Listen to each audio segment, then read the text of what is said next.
it's not in the way. Okay. What you got, Tammy? That good? It's not sharing? I can see it, you can do. The microphone is green. Right. All right, sorry, a little technical difficulties there. So outstanding activities, of course, we have until 5 o'clock today to cure our provisional ballots and any mismatched info on regular ABM ballots. Right now, we have for absentee by mail 10 to cure, and election day had 12 provisional ballots. And then, of course, uploading the final official complete. Okay, so our numbers. They don't match up, but it's okay, I can explain. Ballots cast for election day, 11,067, okay? That's for EMS. For our Jarvis report, it's 11,064. So there's a difference of 3 there. The explanation on that is we did have one vote safe voter, so they will not show up on Jarvis. We had, I believe, there was a double scan of a ballot at Ackworth 1B because of a paper jam. So I didn't find out about this until yesterday when we were going through the numbers, but apparently at Ackworth 1B, the scanner jammed, they didn't think it counted, and they scanned it again. So there's one check-in, but 2 votes, essentially. And the last one, let's see. So we had a double scan at Ackworth 1B, and then there was one supplemental voter at, I want to say Kempo 2, I'll verify that. So the 3 are a vote safe voter, a double scanned ballot, and a supplemental voter. Okay. Makes sense. For ballots cast for advanced voting, 13,581. For EMS, 13,582 for Jarvis. The explanation on that is there was one abandoned ballot. I have where the ballot might be on the next slide. So of course, there was a check-in for Jarvis, but then the ballot was never cast. So that's why it's not showing in EMS. So that is a discrepancy of 1. Absentee by mail matches up 341 to 341. So our total 24989. And I believe 24.71% is the best turnout we've had in a while. I know it's been the best turnout since I've been in charge.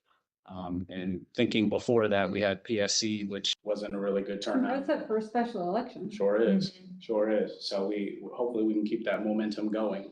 It's gonna be huge for me. If that's. Okay, so, here we go. So for AIP, there was one abandoned ballot that was cast at North, which is the North Cobb Senior Center. The ballot was for Ackworth 1C. Throughout the duration of the 3 weeks of AIP, we saw 4 spoiled ballots. 2 were for wrong candidates. 1 was, they did not select the right candidate. And then 1 was due to the scanner jam. I think I sent you guys an What do you email mean when that happened. Didn't select the right candidate. So when they reviewed it, they didn't, okay. I'm assuming because there was just so many, they may have thought they clicked one. Right. And then for the one missing, when they reviewed their ballot, they realized they didn't vote for anyone, which there is a prompt on the BMD that says you didn't fill it out, but some people are just hitting click to get through the end. For ABM, as I mentioned, 10 ballots secure by 5 p.m. The breakdown of those 10, 3 regular issues with mismatching info, 5 provisionals without the cure affidavit. 1 has already cured and 1 has been spoiled. So for provisionals for election day, we have 12. This number changed a little bit. I mentioned that before the meeting. So I believe another one came in after I had already saved. So we actually had another one cure. So we're actually looking at 7 cured, okay? 2 are not counting, and then that would leave 3 pending. Now, of the breakdown of those provisionals, I know you guys want to know the code. So 11 of those were out of precinct, and then 1 was PI. So they basically just have to provide us their identification, okay? Now, with the 3 pending voters, I'm asking the board to approve us to count those provisionals. So what happened is, between those pending voters that voted provisionally, they either did not fill out a voter certificate and filled out the oath, or vice versa. So we don't have both for all of them, but it is our fault. It is the poll workers' responsibility to ensure they do it. Registration, I spoke with Melissa, they already investigated, they are eligible voters, everything checks out, and they should be counted. So if our team would have followed the proper procedures, they would ultimately be counted. So Were they active voters? not sure. I'm not sure. I can find out. I want to say yes. Melissa didn't mention that they were inactive. Okay.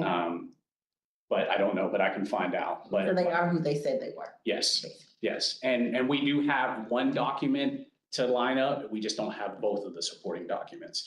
And that's why I said, you know, that's on our poll workers to ensure that that happens. And if they would have done everything, then their provisional ballots would count. So, but before we did count them, I wanted to just get approval from the board to go ahead and approve those 3 pending. Yeah, I would vote on them, but once you get through the report. And of course, you guys mentioned in the past that you wanted to know about all the spoiled ballots. So for election day, we saw 8 spoiled ballots. Ackworth 1A had 1 ballot that was printed blank. So it was spoiled and another one was voted. Ackworth 1B, Baker 01, Morris Hill 01, Frey 01, Hayes 01, and Kennesaw 5A all had ballots where they wanted to change their selection. Again, I attribute that to 22 candidates on the ballot.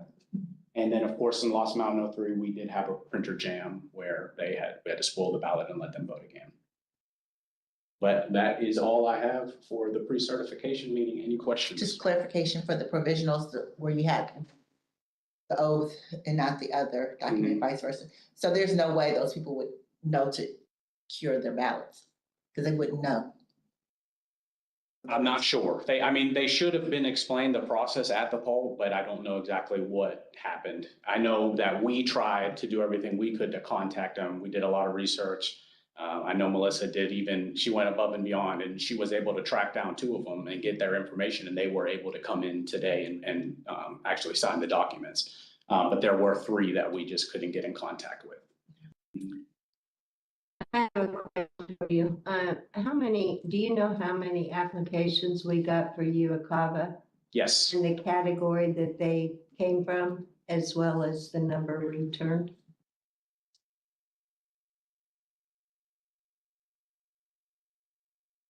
Yes. So UACAVA, we received 22 applications. 17 of them were issued. And we received 14.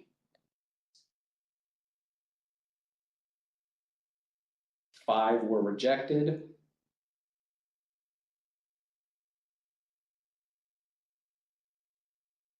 And that's what I have for that. So we still could have 3 outstanding UACAVA, and they have till 5 today? Yes. Okay.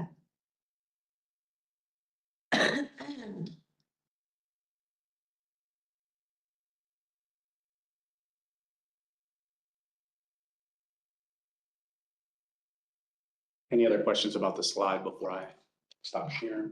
I did not.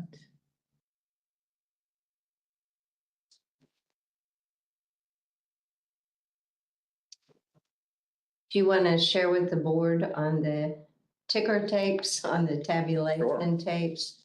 I don't know that they care to know, but I do.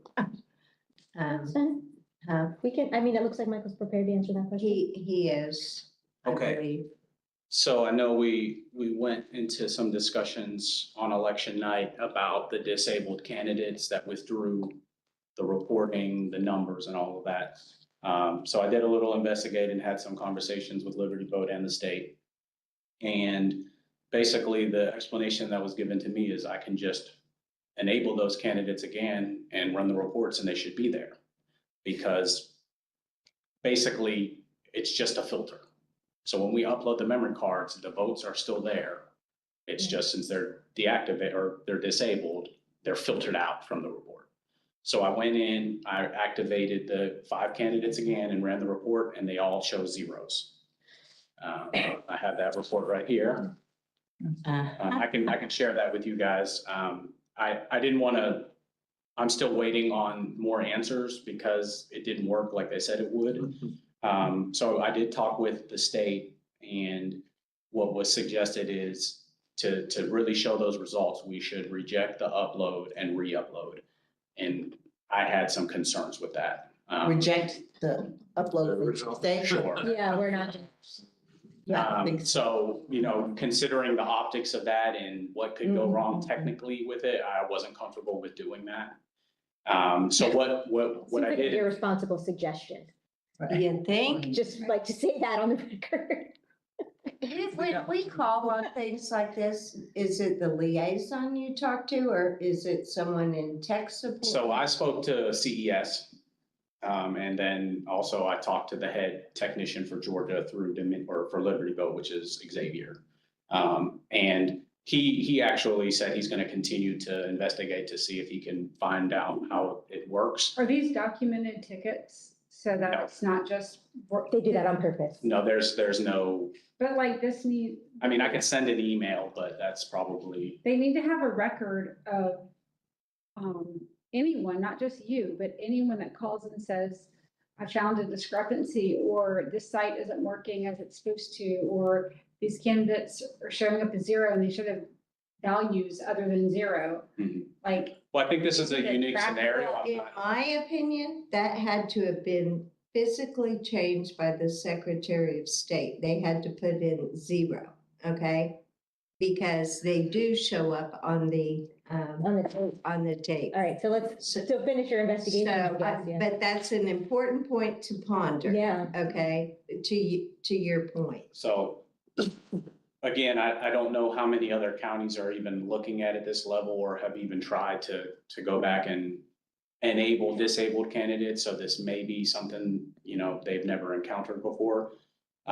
So obviously the next step was, well, we have all the tapes. Let's just manually tally and go from there. So Debbie and I spent a chunk of time going through the election day and the advanced voting tapes. And we used the SOVC and then just kind of added a couple more columns with the disabled candidates to add them up. And what we found, and we can't prove this yet, but what it looks like is a lot like what Daniel had mentioned on election night, where they're showing up as the undervotes. But we can't 100% say that's accurate because there could potentially actually have been someone that cast a blank ballot, which would be an undervote. So in those scenarios where we found, we assume that the one additional vote we can't figure out might have been a blank ballot. But in every scenario that we found with the withdrawn candidates, the amount of votes they received throughout early voting and election day Match. was Within that included in number. the total number of votes. I want to say there was maybe 3 of them that lined up, but then 2 of them didn't line up. And I can only assume that that's because someone actually did cast a blank ballot that was. But didn't we have 159 or 150, 55, I thought it was. 155 Yeah, undervotes? That was a large. yeah, it's right here. 155 was on our reporting. Let me, That's a Sorry. large number, but Well, but that was- if it's attributed to the votes, Exactly. that's my problem with this whole thing. Because historically, let's fast forward 2 years and somebody wants to check into the election. Nobody's gonna remember this. No, Right. your report is gonna show zero, but we're 159 votes off. And if you had an election that was that close, it's 50% plus one, right? Yeah, So I have a real issue with this, the way this, not you, Michael, the way this Secretary of State is handling withdrawn candidates. Not to mention the fact it took them days and days to remove the candidates. So I'm trying to find one that had 0 undervotes. Compare. Oh, you mean most precincts did have undervotes? Well, no, I'm trying to find one that actually, because there were several locations that didn't have any votes. Hopefully it's because of the notices we put out, they were paying They attention didn't have to it. votes for candidates that were. for candidates that were removed. Yes, correct. For the withdrawn candidates.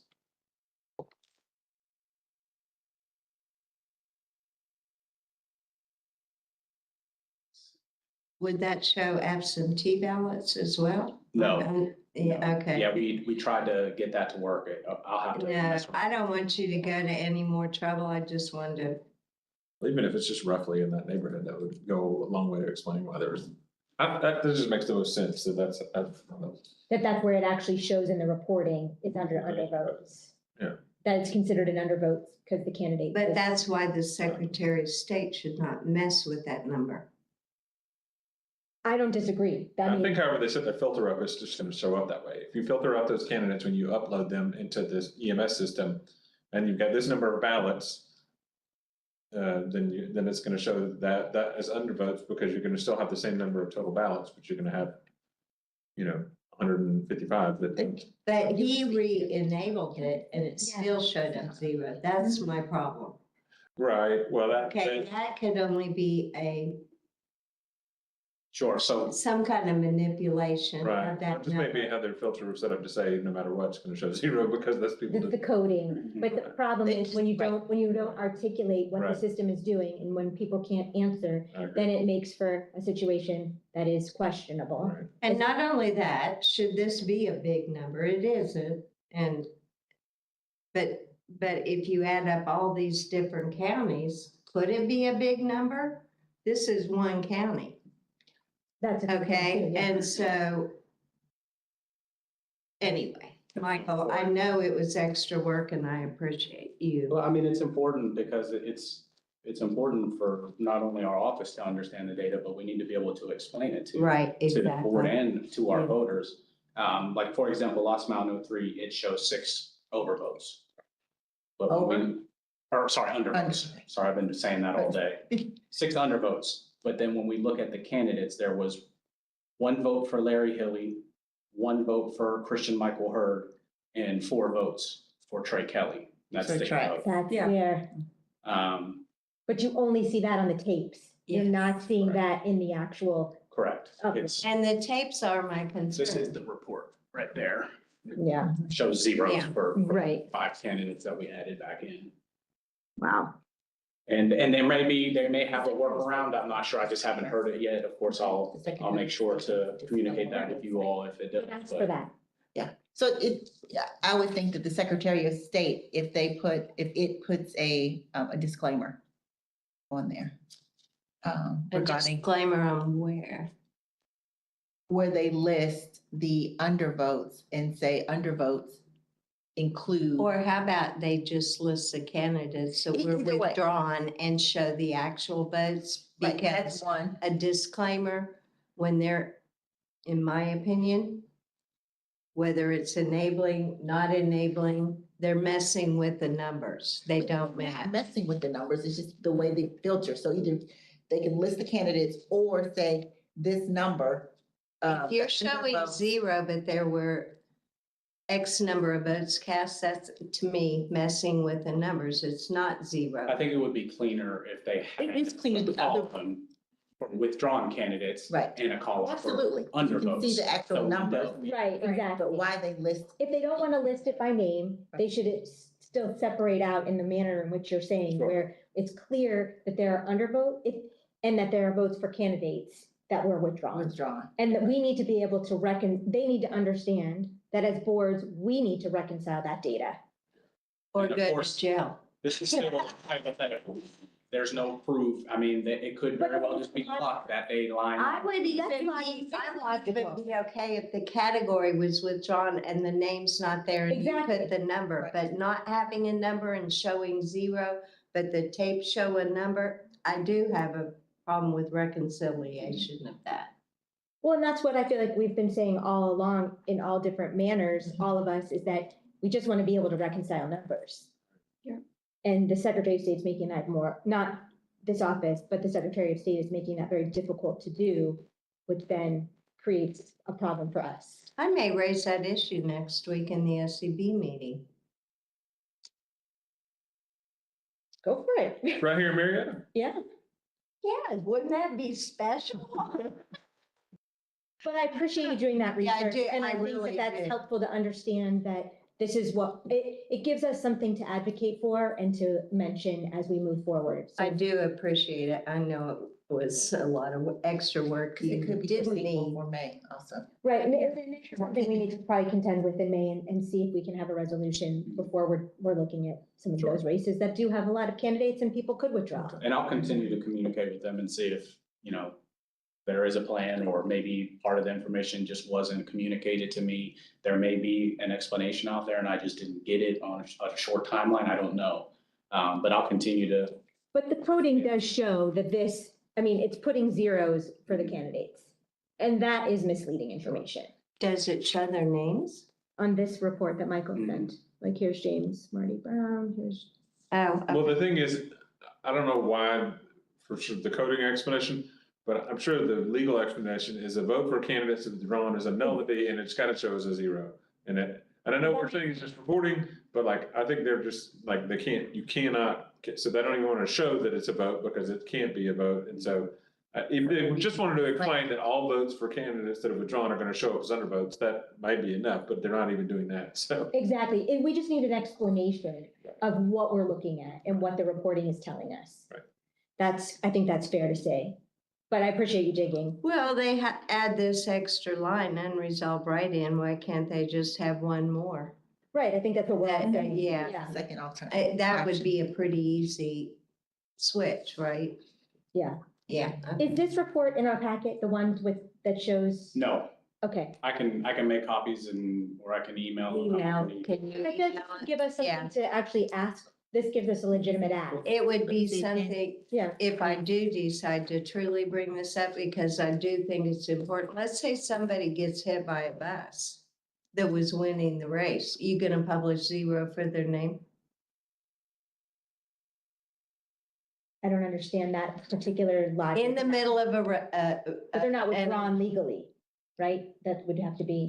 well, no, I would think that you would have to Right. withdraw them if they're dead Are you talking about before, during an election. you're saying just during? During an election, I'm The just candidate. giving you scenarios where that would show up zero and it was a large, let's say they're winning the election. You would show up as a zero, all those votes. You gotta be able to track it. I don't disagree. I think we all Okay. agree. Okay. Do we have any other questions for Michael? I appreciate all that work. That sounds like that was some digging. Thank you. And do we have any need for executive session? Like, Oh. somebody do a motion to approve Oh. those three. Oh. provisional lists. Those three provisionals? Madam Chair, Yes. I move that we approve the three voters that were provisionals, that there was an error check-in that was on us, and we verified that they're legally eligible to vote, and so let's allow them to have the vote. Great. Thank you. Is there a second? I second. Been moved and properly seconded to accept the three provisionals. All those in favor? I That passes 5-0, so we're good to move forward with tabulation of those three. And then I guess we will ask Daniel, no need for executive session today. So our next meeting is Monday, and we will be doing our regular board meeting along with certification that is in the Board of Commissioners room at 100 Cherokee Street. And with nothing further, we are adjourned at 3:26 PM. Longest one.